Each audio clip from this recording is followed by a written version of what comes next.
जागांच्या बाबतीत मला वाटतं त्या बाबतीत एक धोरण कुठेतरी आखण्याची वेळ आलेली. मला वाटतं या बाबतीत आपण एक चर्चा करून यातनं काय मार्ग काढता याचा तो प्रयत्न करूया. ते आपण आताच बोललात की हायवे आपल्याकडनं करण्यात होते, मात्र जळगावचा जो हायवे हा गेले साधारण जो विचार केला तर साधारण आजची जी तारखेच्या अनुसार हा 22 ते 25 दिवसापासून बंद आहे. त्यांनी माहिती देखील दिली होती पत्रकार परिषदमध्ये की हा 15 ऑगस्टच्या आधी चालू होणार आहे, मग अद्यापही चालू झालेला नाही. हे बघा, तो जर तुम्ही तिथं स्पॉटवर गेला असाल तर तो 15 दिवसात होणारा प्रश्न मिटणारा नव्हता. की मी त्याच दिवशी त्यांना बोलली होती की हा 15 दिवसात मिटणार. आमचं म्हणणं असं आहे की ज्या पद्धतीने मेन गडर आणि पुलामध्ये अंतर पडलंय ते सगळं नवीन करायचं आहे.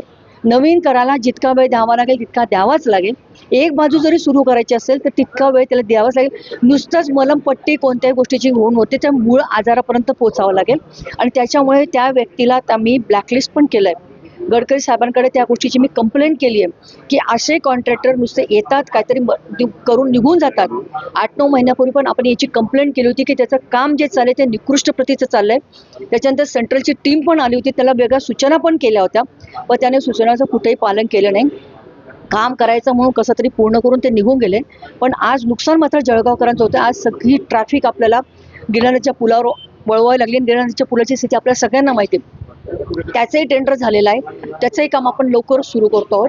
पण शेवटी आता अडचण जी निर्माण झाली ती सॉल्व्ह करण्यासाठी मला नाही वाटत की ते लगेच 2 दिवसात काम पूर्ण होणारी गोष्ट नाही आहे. त्याची मरमपट्टी करून उपयोग नाही तर त्याचं काम परत तोडून ते नवीन करणं हाच त्याचं सोल्युशन आहे. त्या सोल्युशन मी ठाम आहे. काही कुठेतरी नाहीचे अधिकारी आणि त्यानंतर जे विचार कधी करायला गेला तर जे ठेकेदार हे मिली बघत वाटत नाही का, कारण की लोकांच्या जीवाशी नाही. म्हणूनच मी सांगितलं की त्यांच्या मिलीवशी मला घेणं देणं नाही. मला कामाशी मतलब आहे, माझ्या जनतेशी मतलब आहे.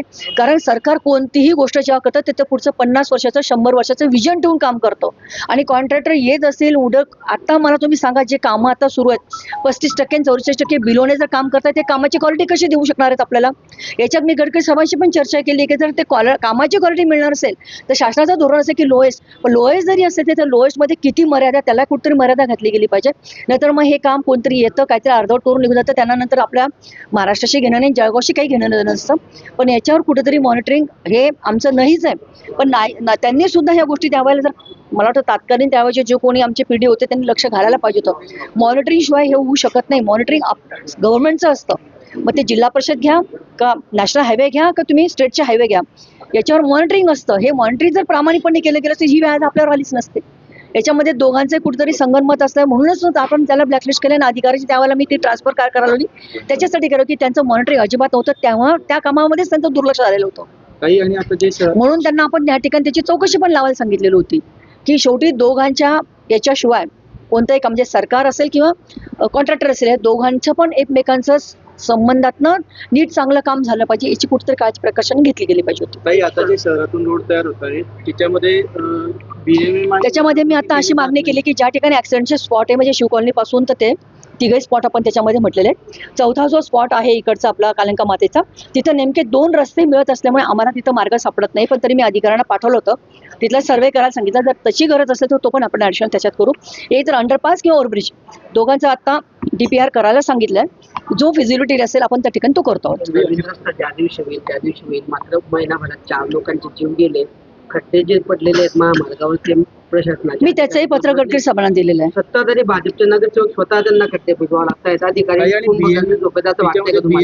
नॅशनल हायवेचे ज्या वेळेला मी स्वतः त्या रस्त्याने वापरते मला जर खड्डा दिसला मी तात्काळ दुसऱ्या मिनिटाला अधिकाऱ्यांना फोन करते बुजवायला सांगते.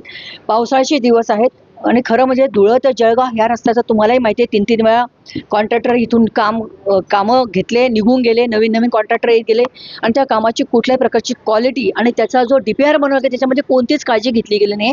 त्याच्या दुरुस्त्या आता मला करत फिरावे लागत आहेत कारण खूप स्पॉट असे की तिथे ॲक्सिडेंट होत आहेत. तो एरंडोलचा असेल, पारवचा असेल किंवा आपल्या जळगावातले असतील. म्हणून त्याच्यामध्येच आम्ही हे मार्ग काढण्याचा प्रयत्न त्या ठिकाणी करतो आहोत.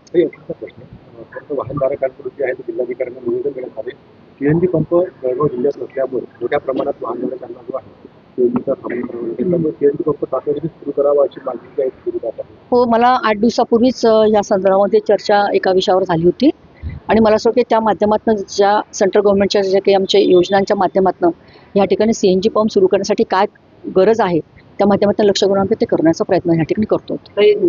दरवर्षी आपल्याकडे परिषद होते डेव्हलपमेंटसाठी मात्र कुठलाच नवीन उद्योग जळगाव जिल्ह्यामध्ये काय येत नाही, काय करणं वाटतं तुम्हाला? त्याची खूप कारणं आहेत दादा. आपण म्हणतो की कनेक्टिव्हिटी, आपण म्हणतो की रेल्वेची कनेक्टिव्हिटी आपल्याकडे आहे, रस्त्यांची आहे. आपण एअरपोर्टच्या मागे का लागलो आहोत की कार्गो सुरू झालं ना तर मोठे इन्व्हेस्टर आपल्याला या ठिकाणी, आपल्याला तुम्हाला माहिती आहे की D+ नव्हती, त्यामुळे आपण त्यांना लँडमध्ये फॅसिलिटी देऊ शकत होतो, त्यांना आपण MSCBची फॅसिलिटी देऊ शकतो. मोठा उद्योग जर आपल्याला ह्या ठिकाणी असेल तर लँडची आपल्याला त्यांना फॅसिलिटीज, त्यात आपल्याला कन्सेशन कुठेतरी द्यावं लागेल, MSCBची आपल्याला त्यात द्यावं लागेल. D+ झाल्यानंतर आपल्याला मोठे इन्व्हेस्टर या ठिकाणी आणण्यासाठी आपल्याला कार्गो पण महत्त्वाचा आहे. कारण एखाद्या उद्योगाने तयार केलेला माल जर त्याला दुसऱ्या स्टेटला न्यायचा असेल तर रेल्वे न्यायचं म्हटलं तर आपल्याला 24 तास लागतात, 18 तास लागतात, 20 तास लागतात. पण आपण हेच जर विमान न्यायचं म्हटलं तर 2 तासात पोहोचू शकतो.